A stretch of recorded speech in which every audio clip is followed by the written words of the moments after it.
لا حول ولا قوة إلا بالله العلي العظيم. حسبنا الله ونعم الوكيل، نعم المولى ونعم النصير. الحمد لله الذي لا يبلغ مدحته القائلون ولا يحصي نعماءه العادون ولا يؤدي حقه المجتهدون، الذي لا يدركه بعد الهمم ولا يناله غوص الفطن، الذي ليس لصفته حد محدود ولا نعت موجود ولا وقت معدود ولا أجل ممدود. فطر الخلائق بقدرته ونشر الرياح برحمته ووتد بالصخور ميدان أرضه. ثم الصلاة والسلام على مولانا صاحب الدعوة النبوية والصولة الحيدرية والعصمة الفاطمية والحلم الحسنية والشجاعة الحسينية والعبادة السجادية والمآثر الباقرية والآثار الجعفرية والعلوم الكاظمية والحجج الرضوية والجود التقوية والنقاوة النقوية والهيبة العسكرية والغيبة الإلهية.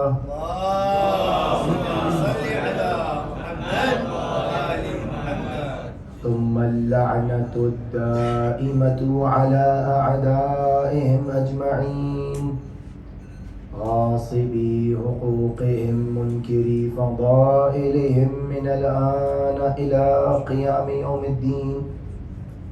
أما بعد، فقد قال الله تبارك وتعالى في القرآن المجيد والفرقان الحميد وقوله الحق: بسم الله الرحمن الرحيم.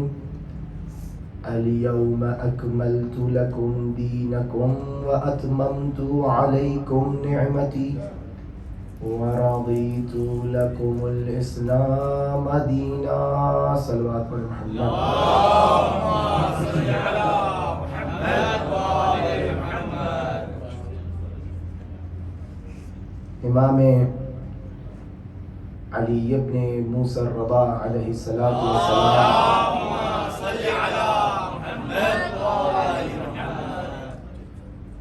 کہ جلیل القدر صحابی جناب دعبل خزاعی کہ جو بہت مشہور ہیں، بہت بڑے عرب کے شاعر ہیں، اور اکثر امام ان سے یہ کہا کرتے تھے کہ تم امام حسین کے لیے مرثیہ پڑھ کے سناؤ.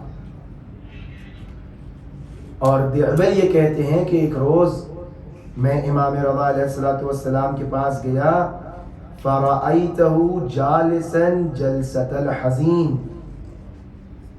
میں نے کیا دیکھا؟ میں نے دیکھا کہ امام بیٹھے ہیں ایک ایسی نشست میں کہ جو محزون نشست ہے، کہ جو مجلس کی نشست ہے. جب یہ وہاں پہنچے تو امام نے ان کو دیکھا. فَلَمَّا رَآنِي مُقْبِلًا قَالَ لِي مَرْحَبًا بِكَ يَا دِعْبَلْ. جب کوئی شخص ائمہ کے لیے کوئی کام کرتا ہے تو خود ائمہ بھی اس کا استقبال کرتے ہیں. جب دعبل کو آتے ہوئے دیکھا تو امام ان کی طرف متوجہ ہوئے اور کہا مرحبا یا دعبل. اور نہ صرف اتنا کہا بلکہ دعبل سے یہ کہا کہ اے دعبل مرحبا بناصرنا، تم پر مرحبا ہو کہ تم ہمارے مددگار ہو. بیدہ و لسانہ، کہ تم ایسے مددگار ہو کہ جو اپنی زبان سے بھی ہماری مدد کرتے ہو اور اپنے ہاتھوں سے بھی ہماری مدد کرتے ہو۔ یہ وہ آداب ہیں، یہ وہ سلیقہ ہے، یہ وہ کام ہے کہ جو ہم اور آپ کر رہے ہیں۔ جس طریقے سے دعبل کو امام کہہ رہے ہیں مرحبا بناصرنا، مرحبا ہو اس کے اوپر جو ہمارا مددگار ہے۔ آپ دیکھیے کون ہے کہ جو امام کی مدد کر سکے؟ امام فرما رہے ہیں وہ لوگ کہ جو اس عزاداری میں شریک رہتے ہیں وہ ہماری مدد کر رہے ہیں، زبان سے بھی اپنے ہاتھوں سے بھی۔ ثم انہ وسع لی فی مجلسہ والجزنی الی جانبہ، کتنا عظیم مقام ہے دعبل کا۔ کہا کہ پھر انہوں نے اس نشست میں، اس مجلس میں میرے لیے جگہ بنوائی اور مجھے اپنے کنارے بیٹھایا۔ یہ عظیم مرتبہ ہے ان لوگوں کا کہ جو لوگ امام کے مدح خواہ ہیں۔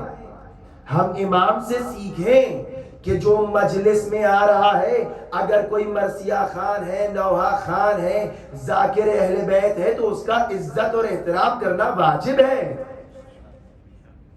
ہر مجلس میں بیٹھے ہوئے عزادار کی عزت کرنا واجب ہے۔ آپس میں ہم لوگ اس طرح برتاؤ نہ کریں خدا نخواستہ کہ کسی کی کوئی توہین ہو جائے۔ یہ مجلسیں ہیں، یہ کمپٹیشن کا اکھاڑا نہیں ہے،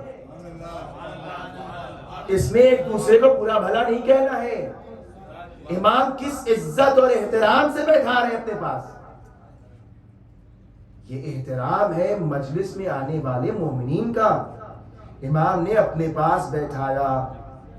یا دعبل احب ان تنشدنا شعرا فإنا هذه الأيام أيام الحزن كانت علينا اہل البیت۔ اے دعبل کچھ ہم کو شعر پڑھ کے سناؤ، چونکہ یہ جو ایام ہیں یہ ہم اہل بیت کی مصیبت کے ایام ہیں۔ امام اس طریقے سے عزاداری کو فروغ دیتے تھے اور کہتے تھے دیکھو یہ ہمارے لیے غم کی ایام ہے۔ وَأَيَّامُ السُّرُورِ كَانَتْ عَلَىٰ أَعْدَائِنَا خصوصاً بنی امیہ۔ امام فرما رہے ہیں کہ لیکن ان کے لیے جو ہمارے دشمن ہیں ان کے لیے خوشی کے ایام ہیں۔ لہٰذا اب آپ یہ دیکھ لیں، محرم آتے ہی نئے سال کی مبارکباد کون دیتا ہے؟ کون خوش ہوتا ہے؟ یہ وہ خوش ہو رہے ہیں جو حسینی نہیں ہیں، یہ وہ خوش ہو رہے ہیں جو یزیدی ہیں۔ ان میسیجز کا جواب نہ دیا کریے، ان پیغامات پر دھیان نہ دیا کریے۔ یہ خوشی کے ایام نہیں ہیں، یہ اہل بیت کے لیے غم کے ایام ہیں۔ امام فرمانے صرف وہ خوش ہیں جو ہمارے دشمن ہیں۔ صریح روایات ہیں ائمہ کی۔ پھر کیا فرمایا؟ یا دعبل، اب سنیے گا فضیلت، اپنی فضیلت سنیے۔ یا دعبل من بکا و ابکا علی مصابنا ولو واحدا کان اجرہ علی اللہ۔ کسی اور سے اپنا اجر نہ لیجئے۔ امام فرما رہے ہیں کہ جو ہمارے جد کی مصیبت پر گریہ کرے، ولو اکیلے بیٹھ کر گریہ کرے، اس کا اجر اللہ پر واجب ہے۔ یہ مقام اور منزلت ہے۔ کبھی کبھار ہوتا ہوگا آپ کے ساتھ بھی کہ مجلس میں نہیں ہے، شاید مصلی عبادت پہ ہیں یا گاڑی میں اکیلے بیٹھے ہیں، کوئی نوحہ سن لیا، کوئی ایسا جملہ ذہن میں خطیب کا آ گیا، آپ کا دل محزون ہو جاتا ہے، آنکھوں سے ہو سکتا ہے آنسو نکل آئے۔ امام فرما رہے اگر اکیلے بیٹھ کے بھی تم نے میرے جد پر آنسو بہائے ہیں تو تمہارا اجر اللہ کے اوپر ہے۔ یہ عظیم مرتبہ ہے، یہ چھوٹی بات نہیں ہے۔ وَكَانَ أَجْرُهُ عَلَى اللَّهِ يَا دِعْبَلْ مَنْ زَرْفَتْ عَيْنَاهُ عَلَى مَصَابِنَا وَبَكَى لِمَا أَصَابَنَا مِنْ أَعْدَائِنَا حَشَرَهُ اللَّهُ مَعْنَا فِي زُمْرَتِنَا، کہ جو ہمارے جد کے اوپر آنسو بہائے گا، پروردگار عالم روز قیامت اس کو ہمارے ساتھ محشور کرے گا۔ اہل بیت کے ساتھ کون محشور ہوگا؟ کہ جو امام حسین پر آنسو بہائے گا۔ اور پھر کیا فرمایا؟ یا دعبل من بکا علی مصاب جد الحسین علیہ السلام غفر اللہ لہ ذنوبہ البتہ، اے دیبل جو ہمارے جد حسین پر آنسو بہائے گا پروردگار عالم بے شک اس کے تمام گناہ معاف کر دے گا۔ بار بار اہل بیت اس طریقے سے شوق دلوا رہے ہیں کہ تمہارے گناہ معاف ہو جائیں گے اگر تم مجلس امام حسین میں آ جاؤ۔ مجلس شہ مشرقین کی عظمت کو سمجھیے کہ یہاں بیٹھ کر اگر کوئی آنسو بہائے تو اس کے گناہ معاف ہو جاتے ہیں۔ یہ کسی عبادت سے کم نہیں ہے۔ ہم کو تو ابھی تک یہ بتایا گیا تھا کہ یہ شب قدر ہے جس کے اندر گناہ معاف ہوتے ہیں، نہیں شب عاشور بھی گناہ معاف ہوتے ہیں۔ یہ صرف ماہ مبارک رمضان نہیں ہے کہ جس کے اندر انسان اپنی روحی ترقی اور سیر تکامل کرتا ہے، بلکہ ماہ محرم الحرام کی بھی یہی برکت ہے۔ یہ صرف ایام رمضان نہیں ہے کہ جس کے اندر تمہاری عبادتوں کی اتنی فضیلت ہے۔ اگر چاہتے یہ ہو کہ ماہ رمضان کی عبادتیں قبول ہوں تو محرم میں آ کر امام پر گریہ وزاری کرو۔ بلکہ ہمارا تو عقیدہ یہ ہے کہ پورے ماہ رمضان کے 30 روزے، ہمارے 30 روزے قبول ہوتے ہیں عصر عاشور آدھے دن کے فاقے کے صدقے میں۔ آپ توجہ کریں اس چیز کی طرف، یہ غیر معمولی کیفیات ہیں، یہ غیر معمولی حساب و کتاب ہے کہ جس طرف ہم کو اور آپ کو راغب کیا جا رہا ہے کہ پہچانو کون ہے حسین اور کس کی بارگاہ میں آ کے بیٹھتے ہیں مراد، کس کے ذکر کے لیے آ کے بیٹھتے ہیں مراد۔ اور اس ذکر کی برکت یہ ہے کہ آج تک دین باقی ہے، آج تک تشیع باقی ہے۔ ہم اور آپ سنتے رہتے ہیں، کیا سنتے ہیں؟ سنتے ہیں کہ عزاداری ہماری شہرگ حیات ہے۔ یہ کیا ہے شہرگ حیات؟ شہرگ حیات کا مطلب کیا ہوتا ہے؟ شہرگ حیات یعنی گلے کی جو مین رگ ہے، اگر یہ کٹ جائے تو انسان کی روح نکل جائے۔ عزاداری کا مقام یہ ہے کہ اگر عزاداری منقطع ہو جائے تو دین ختم ہو جائے۔ اب سمجھ میں آیا حسین منی و انا من الحسین کیوں کہا؟ یہ مقام منیت ہے کہ حسین کی وجہ سے رسول کا دین باقی ہے۔ اور ہم اور آپ کی کیا ذمہ داری ہے کہ یہ عزاداریاں برپا کریں تاکہ نبی مکرم کا دین باقی رہے۔ یہ ہم کو اور آپ کو ذمہ داری دی گئی ہے۔ اپنی اہمیت کو سمجھیے، اپنی منزلت کو سمجھیے اور پہچانیے۔ یہ غیر معمولی فرش ہے جس پہ ہم اور آپ آ کے بیٹھتے ہیں۔ یہ کوئی معمولی کام نہیں ہے، ہر ایک کی بس کی بات نہیں ہے حسین حسین کرنا، دین کو باقی رکھنا۔ اس کے لیے قربانی دینا پڑتی ہے، اس کے لیے مصیبتیں برداشت کرنا پڑتی ہیں۔ یہ ہر ایک کی یہ مرد میدان ہوتا ہے کہ جو میدان میں اتر کر حسین حسین کر سکے۔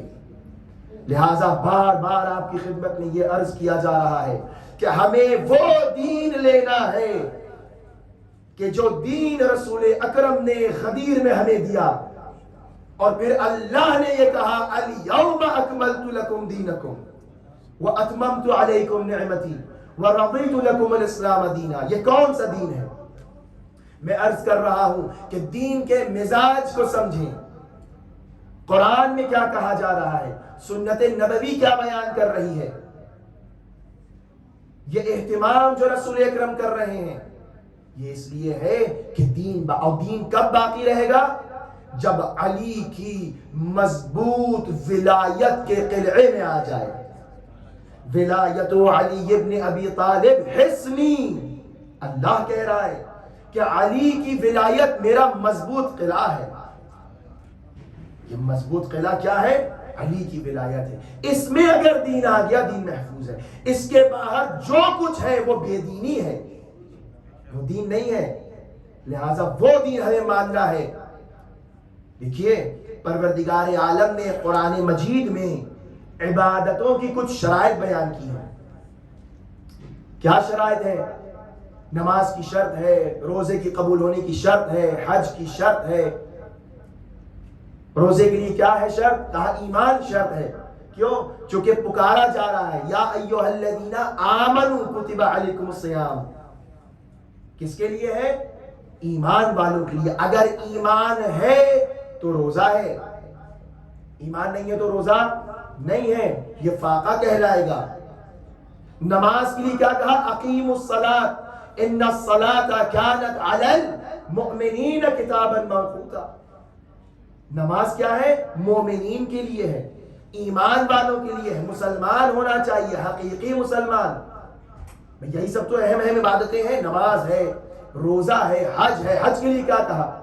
للہ علی الناس حج البیت من استطاع الیہ سبیلا ومن کفر، لیکن جس نے کفر کیا واللہ غنی عن العالمین، پروردگار مستغنی ہے۔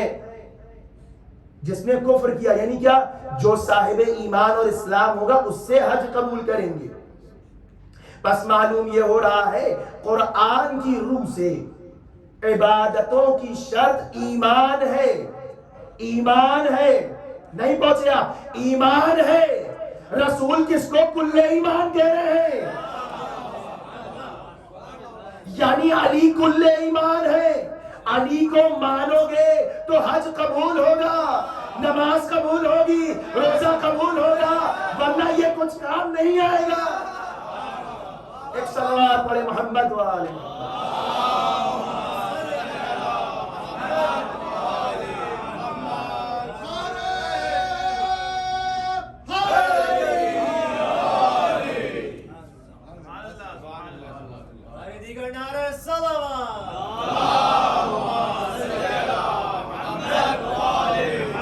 قرآن کا مزاج سمجھو، قرآن کس طرف لے جانا چاہتا ہے۔ لقد برز الایمان کلہ الی شرک کلہ، میں نے اس دن پڑھی تھی آپ کے سامنے روایت کہ کہیں پر کہا برز الایمان کلہ، کہیں پر کہا برز الاسلام کلہ۔ علی کل ایمان ہے، علی کل اسلام ہے، علی کل قرآن ہے، علی کل حق ہے، علی کل دین ہے، علی میں سب کچھ ہے۔ جس کو علی مل گیا اسے سب کچھ مل گیا، اور جس کو علی نہیں ملا اسے کچھ نہیں ملا۔ یہ ہے علی۔ علی ایک ذات نہیں ہے، علی صفات کا مجموعہ ہے۔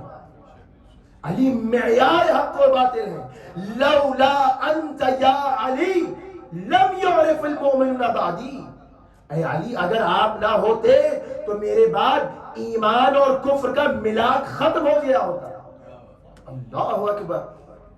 یہ کون ہے علی ابن ابی طالب کہ جو ملا کے ایمان اور کفر ہیں؟ لولا انت یا علی لم یعرف المؤمنون بعدی، میرے بعد سب ختم ہو جاتا، کسی کو پتا نہ چلتا کون مومن ہے کون کافر۔ یہ تو علی ہیں کہ جن کی وجہ سے پتا چلتا ہے کس کے دل میں ایمان ہے، کس کے دل میں کفر و نفاق ہے۔ آج تک یہی ہوتا چلا آ رہا ہے کہ علی ہے ملا کے ایمان اور کفر۔ جس نے علی کو مانا اس کو سب کچھ مل گیا، اس کو دین مل گیا، اس کو حق مل گیا، اس کو قرآن مل گیا۔ لیکن جس نے علی کو نہیں مانا اسے کچھ نہیں ملا۔ یہ ہے دین کا مزاج، یہ ہے دین۔ یہ نہ کہو، یہ نہ دیکھو کہ ایک جمع خفیف کسی سمت سو چلی جا رہی ہے، نہیں۔ ڈیموکریسی اسلام کے نقطہ نظر سے باطل ہے۔ اسلام کے اندر ڈیموکریسی اسلام کی کوئی چیز نہیں ہے۔ ہاں لوگوں کی رائے محترم ہے، ید اللہ مع الجماعہ ہے، لیکن جو چیز ڈیموکریسی میں ہوتی ہے وہ کیا ہے؟ اگر کوئی غلط بھی ہے لیکن تعداد زیادہ ہے تو اس کو کہا جاتا ہے یہ صحیح ہے۔ یہی تو ملاک ہے نا۔ اور اسی میلاد کے اوپر خلفاء بھی بنتے آئے. اسی لیے اسلام کو یہ ڈیموکریسی پسند نہیں آئی کہ ڈیموکریسی باطل ہے. کہا یہ نہ دیکھو کس طرف لوگ زیادہ ہیں, دیکھو حق کس طرف ہے. رسول اکرم نے جناب عمار سے, دیکھیں یہ جو اصحاب ہیں نا, عمار یاسر ہیں, خزیمہ بن ثابت ہے, میں نے ان کا ذکر کیا, سلمان ہیں, بوزر ہیں, مقداد ہیں, جناب ترمہ ہیں, جناب عبداللہ بن عفیف ہیں. یہ سب وہ اشخاص ہیں کہ جن کے اندر ولایت تھی, جن کو ولایت کا مزہ معلوم تھا. رسول اکرم نے جناب عمار سے یہی بات کہی تھی کہ اے عمار, یا عمار, اذا رأیت علیا سلک وادیا والناس سلکوا وادیا غیرہ فاسلک ما علی ودع الناس.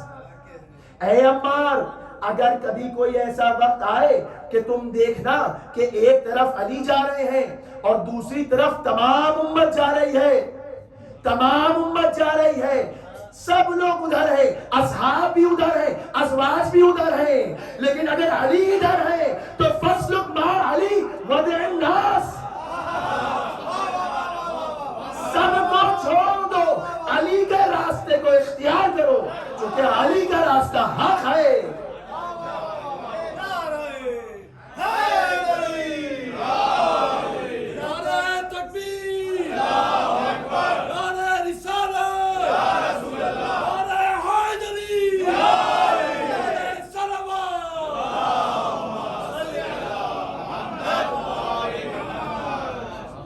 یہ معیار دیا ہے رسول اللہ نے.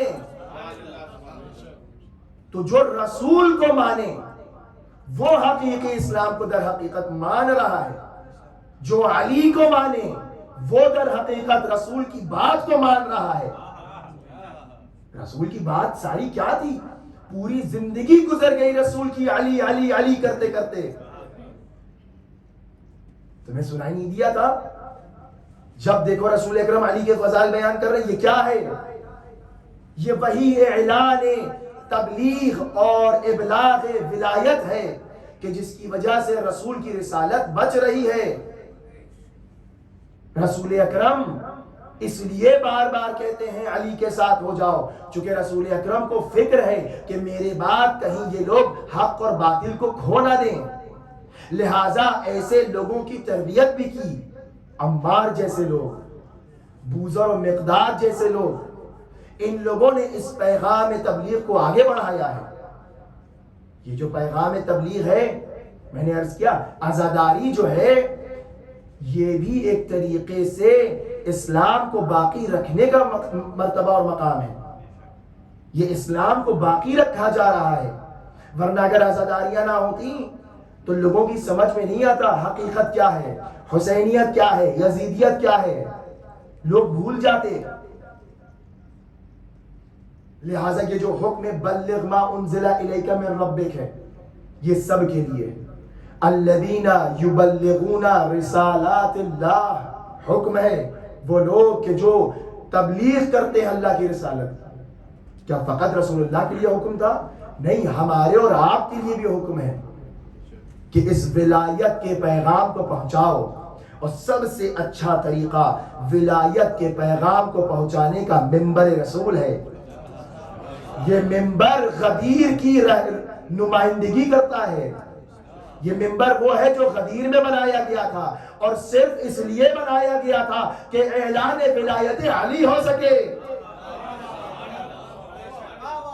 لہذا اس منبر سے اعلان ولایت علی ہونا چاہیے. اور ہمیں جو حکم دیا گیا ہے وہ یہی ہے کہ پہنچاؤ اس پیغام کو, چاہے اس راستے میں جتنی بھی رکاوٹیں تمہیں دیکھنا پڑیں. الذین یبلغون رسالات اللہ, کہ وہ لوگ, البتہ جب انسان اس راستے پر اب آ جاتا ہے تو خدا ائمہ مدد کرتے ہیں. اور پھر خداوند عالم کہہ رہا ہے کہ جن لوگوں نے قالوا ربنا اللہ والذین قالوا ربنا اللہ ثم استقاموا, جب یہ کہہ دیتے ہیں کہ اللہ ہمارا رب ہے اور استقامت کرتے ہیں, تو پھر فلا خوف علیہم ولا هم یحزنون, پھر نہ کوئی خوف ہوتا ہے ان کے اوپر, نہ یہ کسی سے ڈرتے ہیں. یہ عجیب مزاج ہے دین کا، جو دین ہم کو دے رہا ہے، جو اسلام ہم کو بتا رہا ہے.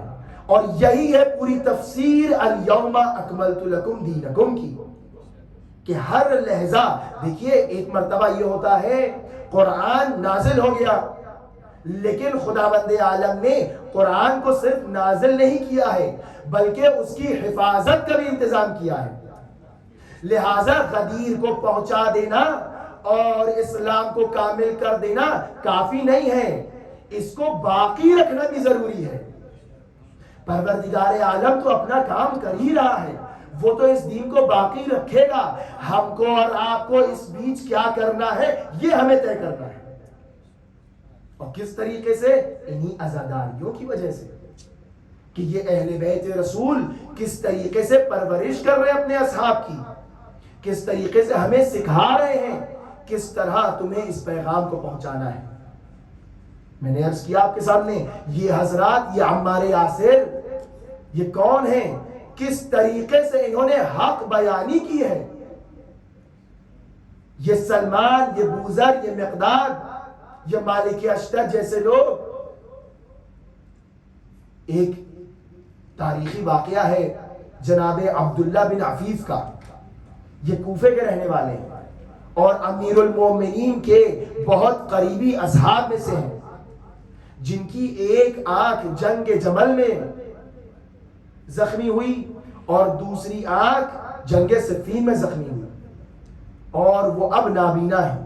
اور دیکھیے میں آپ کو کیا بتانے جا رہا ہوں کہ کس طریقے سے اہل بیت کے چاہنے والوں نے اپنی جان کی بازی لگا کر پیغام ولایت کو پہنچایا ہے. عبداللہ بن عفیف نام ہے ان کا. اور جس وقت، البتہ یہ منزل مصائب کی نہیں ہے لیکن اس میں فضیلت کا گوشہ ہے، کہ جس وقت سر مبارک امام حسین عبید اللہ بن زیاد کے سامنے آتا ہے تو یہ ملعون اپنی فضیلتیں اور یزید کی فضیلتیں بیان کرتا ہے. اور اسی مجمع میں کوفے کا کیا حال ہے آپ کو پتا ہے نا. کوفے کا حال یہ ہے کہ کوئی چوں سے نہیں کر سکتا، کوئی اپنی زبان نہیں لا سکتا، کسی میں اتنا دم نہیں ہے کہ عبید اللہ یا یزید کے خلاف کچھ بول سکے، چونکہ سب ڈرے ہوئے ہیں اور امام کی شہادت ہو چکی ہے. کوفے کا بڑا خطرناک ماحول ہے.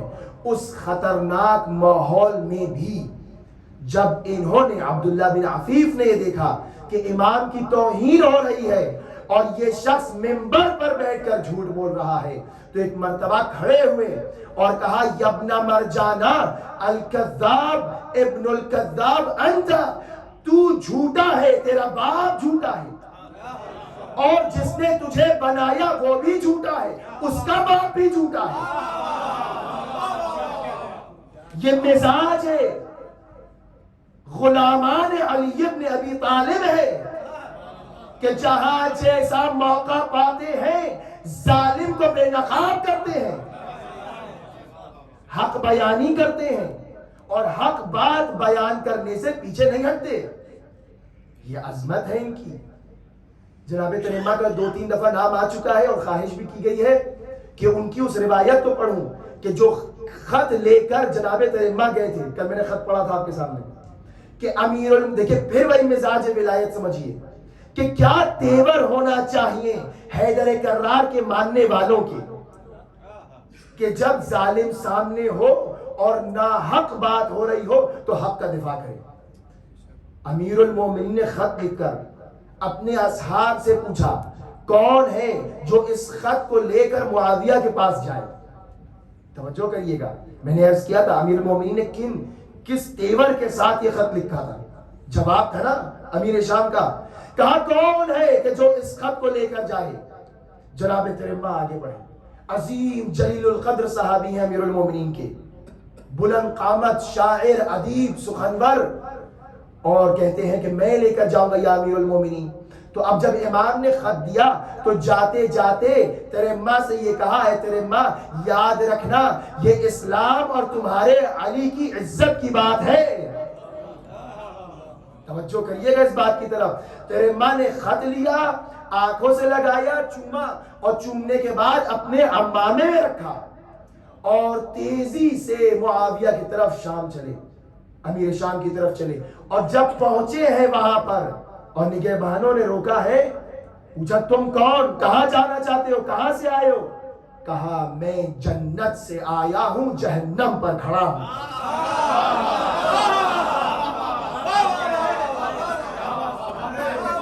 یہ کیا کہہ رہے ہو؟ جنت سے آئے ہو، جہنم پہ کھڑے ہو، ہوش میں ہو؟ کہا ہاں میں بہت ہوش میں ہوں، میں علی کے پاس سے آ رہا ہوں جو رسول کے وصی ہیں، اور وہاں کھڑا ہوں جو ناحق علی کے جگہ پر بیٹھ گیا ہے، لہذا جہاں سے آ رہا ہوں وہ جنت ہے، جہاں کھڑا ہوں وہ جہنم ہے. مزاج میں حیدر کرار کی ولایت بول رہی ہے. کہا کیا کہتے ہو، کس سے ملنا ہے، کیا کام ہے؟ کہا میں اس سے ملنے آیا ہوں کہ جس کو ناحق تم لوگوں نے علی کی مسند پر بیٹھا رکھا ہے.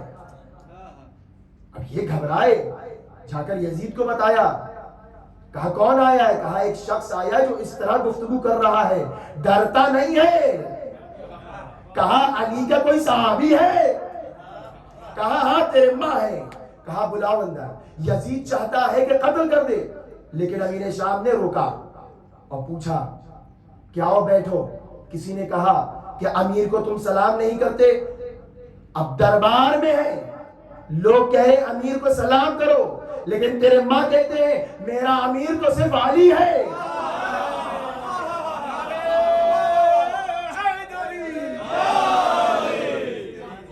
کہا میرا امیر صرف علی ہے. یہ کیسے تیور ہیں؟ یہی وہ تیور ہیں جو تیرے ماں اور جناب مسلم ابن عقیل جیسے لوگوں میں نظر آتے ہیں. میرا امیر تو صرف علی ہے، میرا امیر تو صرف حسین ہے، حسین امیری و نعم الامیر. کہا کہ سلام کرو. کہا سلام نہیں کرتے. کہا کیوں نہیں کرتے ہو؟ کہا یہ بدکارہ کا بیٹا ہے.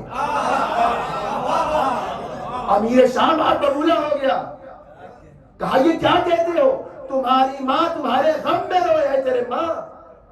کہا تو نے بہت بڑی غلطی کر دی کہ میری ماں کا نام لے لیا. میری ماں تو وہ ہے کہ جس نے مجھے عشق ولایت علی میں پالا ہے، اور تیری ماں وہ ہے کہ پورے عرب میں بد کردار مشہور ہے.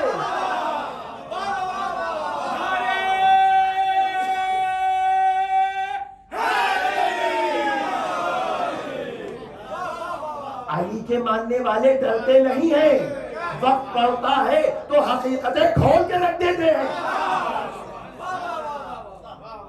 کہا تو مت میرا منہ کھلوا. خاموش ہو گیا. کہا اچھا کس لیے آئے ہو؟ کہا میں اپنے مولا کا، امیر المومنین کا خط لے کر آیا ہوں. کہا لاؤ خط دے دو مجھے آ کر. کہا میں تیری مسند کے قریب نہیں آؤں گا، یہ نجس ہے، مجھے ڈر ہے تیری نجاست مجھے نہ لگ جائے. یہ کہاں گفتگو ہو رہی ہے؟ یہ نرغہ اعداء میں بیٹھ کر ہو رہی ہے. بحار الانوار جلد نمبر 33 میں ہے یہ پورا مکالمہ. جائیے کتابوں میں دیکھیے گا، پڑھیے گا، میں تو بہت شارٹ میں پڑھ رہا ہوں. کہا کہ تو پھر کیسے ملے گا مجھے خط؟ کہا اچھا ایسا کر، میرا یہ غلام یہاں موجود ہے، اس غلام کو ایک خط دے دے. کہا تیرے جتنے کارندے ہیں تیری حرام کی کمائی کھا کھا کر سب نجس ہو گئے.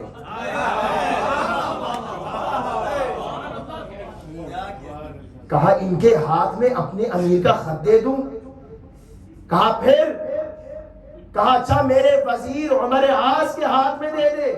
کہا پھر وہی بات، یہ بھی بدکارہ کے بیٹا ہے. ایک صلوات پڑھے محمد و آلہ محمد.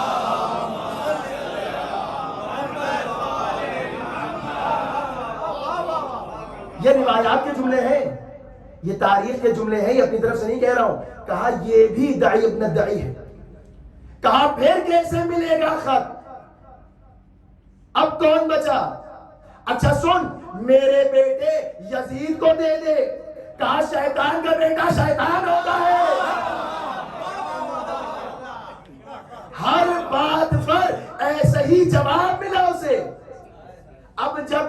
نہ بچا تو امیر شام نے کہا یہاں پر ہماری بز میں ایک صحابی رسول بھی ہے، سمرت بن جندب اس کا نام ہے، تم سمرہ بن جندب کو دے دو، یہ تو صحابی رسول ہے۔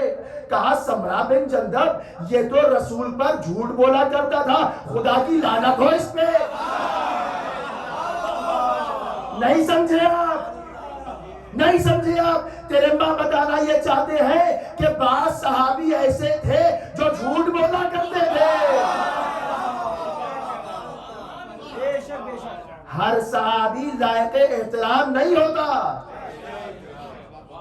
اور مخصوصاً وہ صحابہ کہ جو امیر شام کے دربار میں نظر آئے،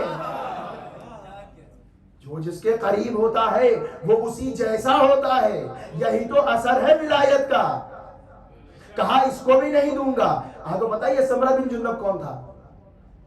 یہ صحابی تھا، اور تاریخ میں ملتا ہے کہ یہ خلیفہ دوم کے زمانے تک شراب کا کاروبار کرتا رہا۔ ایسے صحابی ہوا کرتے تھے، اور جب ہم کسی کو کہتے ہیں تو برا لگتا ہے۔ شراب بیچتے تھے حضور، رسول کے صحابی بھی تھے۔ اب کیسے ہو سکتا ہے ہر صحابی لائق احترام ہو؟ ایک تو کم از کم مل ہی گیا کہ جو ایسا تھا۔ اور ایک اور بات، ان کا ایک بڑا واقعہ مشہور ہے، تمام علماء عامہ اور خاصہ نے لکھا ہے۔ کیا واقعہ ہے؟ واقعہ یہ ہے کہ رسول کے ایک اور صحابی تھے، انصار میں تھے، اور ان کا ایک باغ تھا، اس باغ میں ایک پیڑ تھا، اور وہ پیڑ از قضا اسی سمرہ بن جندب کا تھا۔ تو اب یہ ہوا کرتا تھا، روز آئے دن مشکل ہوا کرتی تھی۔ یہ سمرہ بن جندب جو کہ صحابی تھے، بار بار میں کہہ رہا ہوں صحابی تھے، یاد رہے یہ صحابی تھے، یہ صحابی تھے، اور یہ بار بار بغیر اجازت دوسرے صحابی کے باغ میں گھس جایا کرتے تھے۔ اب یہ بات ان صحابی کو ناگوار گزرتی تھی، انصار میں سے تھے وہ۔ رسول اکرم کے پاس مقدمہ آیا، رسول اکرم سے شکایت ہوئی، یا رسول اللہ آپ کی بارگاہ میں دعائی ہے، کیا ہوا؟ کہا یہ سمرہ بن جندب، اس کا ایک خرمے کا درخت ہے اور وہ عذاب جان ہو گیا ہے، اور وہ ہمارے باغ میں ہے۔ کہا پھر کیا؟ کہا یہ بغیر پوچھے بغیر اجازت میرے باغ میں آ جایا کرتا ہے ایک درخت کے بہانے۔ کہا تو کیا کیا جائے؟ کہا یا رسول اللہ آپ حل نکالیے۔ کہا حل یہ ہے اس کو بلاؤ۔ سمرہ بن جندب کو بلایا گیا۔ رسول اکرم نے پہلے تو بڑی مہربانی اور نرمی سے کہا کہ سمرہ سن، تو ایسا کر یہ درخت اسی کے ہاتھ بیچ دے۔ اچھا راستہ تھا، کہا یہ درخت اس کے ہاتھ میں بیچ دے۔ کہا نہیں ہم نہیں بیچیں گے، یعنی مجھے دنیا نہیں چاہیے۔ رسول اکرم چاہے اس کو یا دنیا مل جائے یا آخرت۔ رسول اکرم نے کہا کہ اگر تم اس کو نہیں بیچنا چاہتے ہو تو چلو ایسا کرو، یہ درخت میرے ہاتھ بیچ دو، میں تم کو اس کے بدلے جنت میں درخت اور باغ دوں گا۔ کہا نہیں، نہیں بیچنا ہے۔ کون؟ سمرہ، کون؟ صحابی۔ رسول اکرم چاہ رہے ہیں یا دنیا مل جائے یا آخرت مل جائے، لیکن کچھ صحابی ایسے ہوتے ہیں قسمت کے مارے نہ دنیا میں احترام نہ آخرت میں۔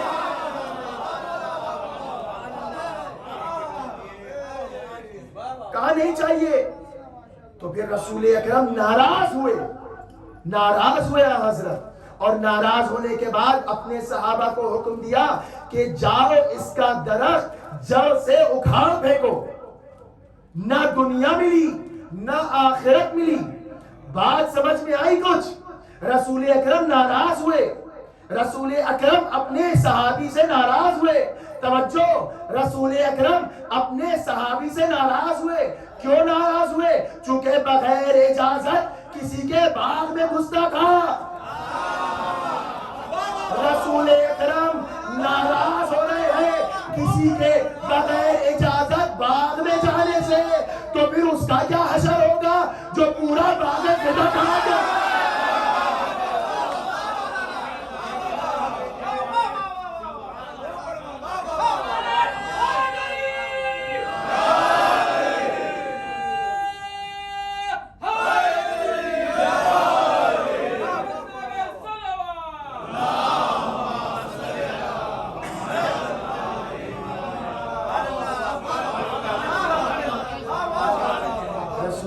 ناراض ہیں، بغیر اجازت باغ میں نہیں جا سکتے، ان کا کیا حشر ہوگا جو پورا باغ کھا گئے۔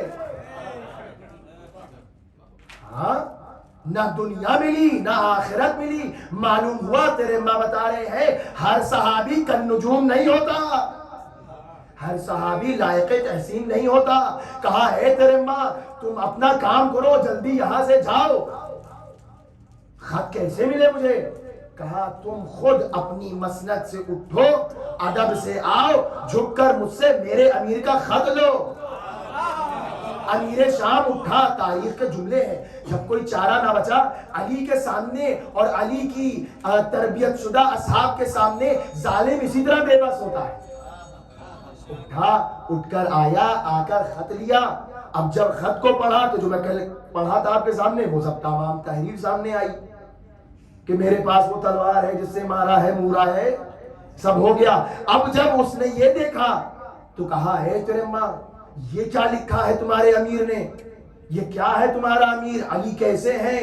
کہا خبردار، میرے علی یعصوب الدین ہیں، میرے علی وصی سید المرسلین ہیں، میرے علی حیدر کرار ہیں، غیر فرار ہیں، یعصوب الدین ہیں، مالک ذوالفقار ہیں۔ اے امیر معاویہ، اے امیر شام، اے معاویہ سن، تو جس لشکر پر فخر کرتا ہے علی ابن ابی طالب وہ چاند ہے کہ جس کے اطراف ان کے صحابہ ستاروں کی مانند چمکتے رہتے ہیں، اور یہ بات جان لے کہ علی کے لشکر میں کچھ ایسے بہادر سورما ہے کہ جن کی طاقت کا اندازہ تجھے نہیں ہے، وہ بڑے بڑے مضبوط قلعوں کو ریگستان میں تبدیل کر دیں، اور علی کی فوج میں ایک ایسا بہادر ہے جو تیز رفتار پرندے کی مانند ہے، جس کی چونچ اتنی باریک اور تیز ہے کہ جو تیرے پورے لشکر کی سیاہی کو رائی کی دانوں کی طرح چبا کر تھوک دے۔ کہا ایسا کون؟ علی کی فوج میں ایسا کون؟ کہا وہ کوئی اور نہیں مالک اشتر ہے۔ تیرے ماں بتا رہے ہیں میں اکیلا نہیں ہوں، میرے جیسے اور بھی ہیں۔ کہا وہ مالک اشتر ہیں۔ کہا تیرے ماں تمہارا کام ہو گیا، جاؤ یہاں سے، بہت بے عزتی ہو گئی ہماری۔ تیرے ماں نے اپنا کام کیا، واپس آ گئے۔ اب جب وہاں سے واپس آئے تو یہ پریشانی اور آگ ببولا، اور اپنے ان صحابہ کو اور اپنے وزیروں کو عمر حاس کو مخاطب کر کے کہا کہ خدا کی قسم اگر میں اپنی پوری حکومت دے دوں تم میں سے کسی ایک کو اور کہوں کہ اسی طرح جا کر علی کے سامنے میرے فضائل بیان کرو تو تم میں سے کوئی تیار نہیں ہوگا۔ اب جب اس نے ڈانٹنا شروع کیا تو ہمارے آس بھی جو ہے ایک چلاک آدمی تھا، کہنے لگا اے امیر شام یقیناً تیری دی ہوئی دولت کے بعد بھی میں تو نہیں جاؤں گا یہ سب کہنے، چونکہ نہ تیرا باپ علی جیسا، نہ تیری ماں علی جیسی، نہ تیرے بچے علی جیسے، نہ تیرے صحابی علی جیسے۔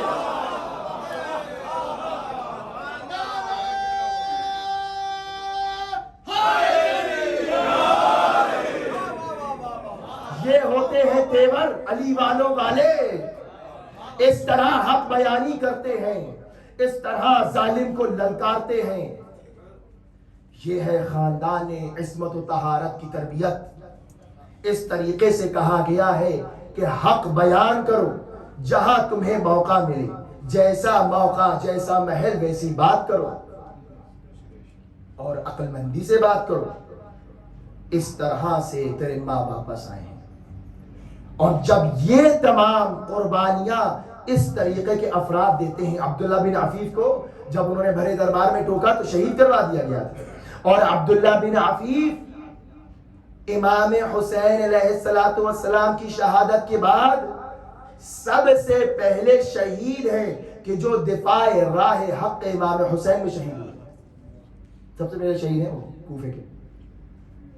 اس طریقے سے اپنی جان کی پرواہ نہیں کی، یہ لوگ اپنی جان کی پرواہ نہیں کرتے تھے، تیرے ماں نے اپنی جان کی پرواہ نہیں کی، دشمنوں کے سامنے بیٹھ کر فضیلت امیر المومنین بیان کی ہے اس انداز سے۔ یہ وہ اصحاب ہیں کہ جو ہم کو سکھا رہے ہیں کہ الیوم اکملت لکم دینکم کب ہوگا؟ جب یہ جذبہ آئے گا۔ نہ صرف دین کامل ہوا، میں نے عرض کیا، بلکہ اس کامل دین کو بچانا بھی ذمہ داری ہے۔ اسی فرش عزا پر، اسی عزاداریوں کے ذریعے سے، یہ فرش عزا میں نے عرض کیا کہ یہ شہرگ حیات دین ہے۔ یعنی کیا مطلب؟ یعنی اگر یہ عزاداری ہے تو دین ہے، اگر یہ عزاداری و محرم و مجالس نہ ہو تو حق اور باطل کھو جائے گا۔ یہ تو حسین اور حسین والوں نے اور حسین کی اولادوں نے کربلا میں اپنی قربانی سے واضح کر دیا حق کدھر ہے باطل کدھر ہے، ورنہ لوگوں کو پتہ نہ چلتا۔ چاہے حسین کی تربیت شدہ بڑی اولادیں ہوں چاہے چھوٹی اولادیں ہوں، سب نے ایسا جان نثاری کا مظاہرہ کیا ہے کہ دنیا حیران ہے۔ کل آپ نے امام حسین کی فوج کے اور لشکر کے سب سے بزرگ اور مسن شخص حبیب ابن مظاہر کا ذکر سنا تھا، اور آج سب سے کم سن کا ذکر ہونا ہے۔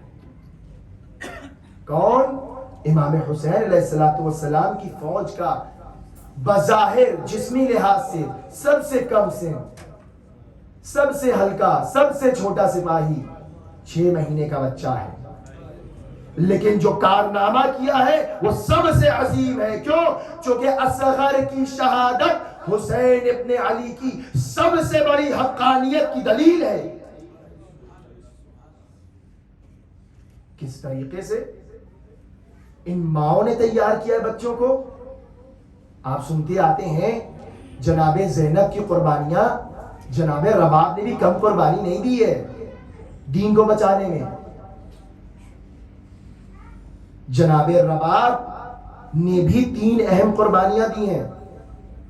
ایک تو ان کے سر کا تاج حسین، وہ شہید ہو گئے، دوسرے ان کی گود کا پالا اصغر، وہ شہید ہوا، اور پھر تاریخ زندان میں سکینہ کی قربانی بھول گئے۔ بڑی قربانیاں دی ہیں ان خواتین نے، بڑے رنج و علم اور مصائب اٹھائے ہیں انہوں نے۔ اجرکم اللہ۔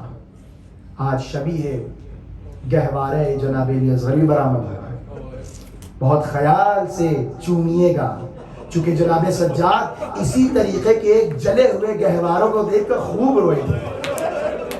اجرکم اللہ۔ بس بس پروردگار آپ کو کسی غم میں نہ رلائے۔ آپ کی آوازیں بلند ہو گئیں، اور آج عجیب اتفاق ہے، آج جمعرات ہے، دعاؤں کی رات ہے، امام حسین کی زیارت کی رات ہے، اور 3 لوگوں کو باب الحوائج کہا گیا ہے۔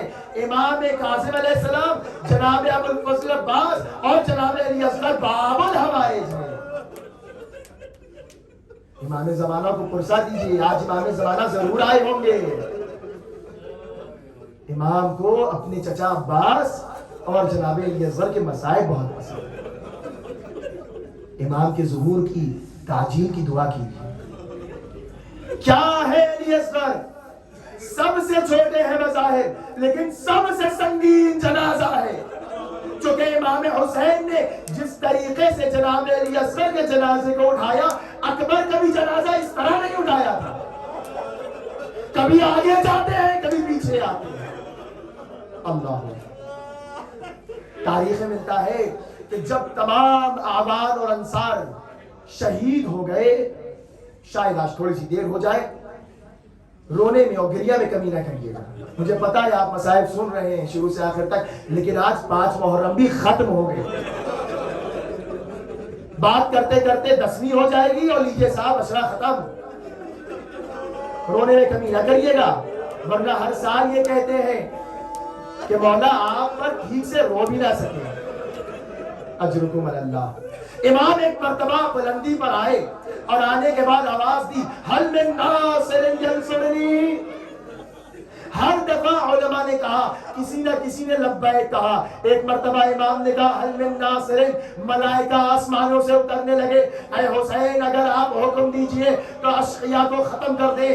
دوبارہ کہا حل من ناصر, ایک مرتبہ جنوں کی فوج آ گئی. کہا حسین اجازت دیجئے, کہا نہیں نہیں تم سے ہمیں مدد نہیں چاہیے. ایک مرتبہ امام حسین نے کہا حل من ناصر ینصرنی حل من باطل یدب عن حرم اللہ. ارے جیسے ہی اصغر کے کانوں میں یہ آواز گئی کہ میرا بابا نبی کی بیٹیوں کے مددگار کو پکار رہا ہے. ایک دفعہ بنی ہاشم کے خون نے جوش مارا, اصغر نے اپنے آپ کو جھولے سے گرا دیا. ہر بات مقتل میں لکھی نہیں ہوتی ہے, کچھ باتیں زبان حال بھی ہوتی ہیں. ایک مرتبہ کوہرام بپا ہوا, خیموں سے رونے کی آوازیں آئی. امام حسین خیام کی طرف گئے, کہا اے بہن زینب کیا ماجرا ہے, ابھی حسین زندہ ہے؟ کہا بھیا اصغر نے جب سے آپ کی آواز استغاثہ سنی ہے بے چین ہے, اپنے آپ کو جھولے سے گرا دیا. امام نے کہا لاؤ میرے سب سے ننھے, میرے سب سے چھوٹے, میرے سب سے کم سن سپاہی کو دے دو. اجرکم اللہ اجرکم. امام حسین ایک مرتبہ اپنے چھوٹے سے اس شہزادے کو, 6 مہینے کے بچے کتنے بڑے ہوتے ہیں یہ مائیں اور باپ جانتے ہیں, جن کے گھروں میں چھوٹے چھوٹے بچے وہ جانتے ہیں. امام نے اپنی ابا کا سایہ کیا, کربلا کا تپتا ہوا میدان اور جلتی ہوئی دھوپ. ایک مرتبہ جیسے ہی باہر آئے علی اصغر کلملا کے باپ کے سینے سے لپٹ گئے. امام حسین نے ابا کا دامن ہٹایا, کہا کہ اے اشقیاء اگر میں نہیں بیعت کرتا تو اس ننھے بچے کی کیا خطا ہے, ارے اس کو ایک قطرہ آب دے دے. امام نے اصغر کو زمین پر لٹا دیا, شاید یہ اشقیاء کچھ رحم کھا لے. امام نے کہا اے اصغر اپنی حجت تمام کرو. ارے تاریخ بتاتی ہے اصغر نے سوکھی ہوئی زبان اپنے سوکھے ہوئے ہونٹوں سے چلانا شروع کی. آدھا میں کوہرام بپا ہوا. اجرکم اللہ اجرکم اللہ. سلامت رکھے مولا آپ کی آوازوں کو. جب جناب مختار نے جناب علی اصغر کے قاتل کو اسیر کیا تو اس سے پوچھا اے قاتل اصغر یہ بتا کیا کبھی تجھے بھی رونا آیا, تو نے اصغر کو کیسے مارا؟ ایک مرتبہ وہ قاتل وہ ہرملا تمام تفصیلات بیان کرنا شروع کرتا ہے, اور جیسے ہی شہادت علی اصغر بیان کی کبھی مختار اٹھتے ہیں کبھی بیٹھتے ہیں, بے چین نظر آتے ہیں. اے مختار تمہاری غیرت کو ہمارا سلام. ارے جب تم سن نہیں پا رہے ہو تو حسین دیکھ کیسے رہے.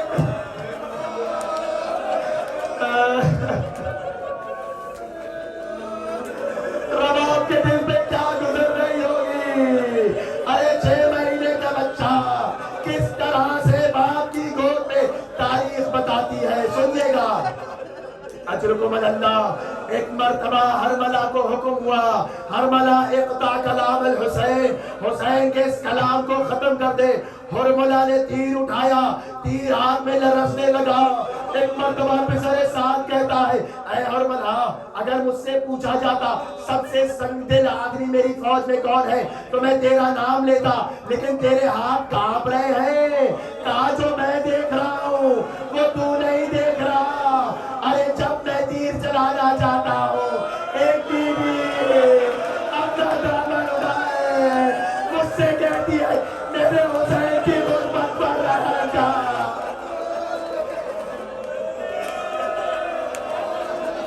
اللہ اکبر وا حسینہ وا علیہ. ایک مرتبہ تیر چلا, کون سا تیر آپ کو پتا ہے. ارے بس اتنا کافی ہے رونے کے لیے کہ اس تیر کا وزن اصغر کے وزن سے زیادہ تھا. ایک مرتبہ تیر چلا, روایت کہتی ہے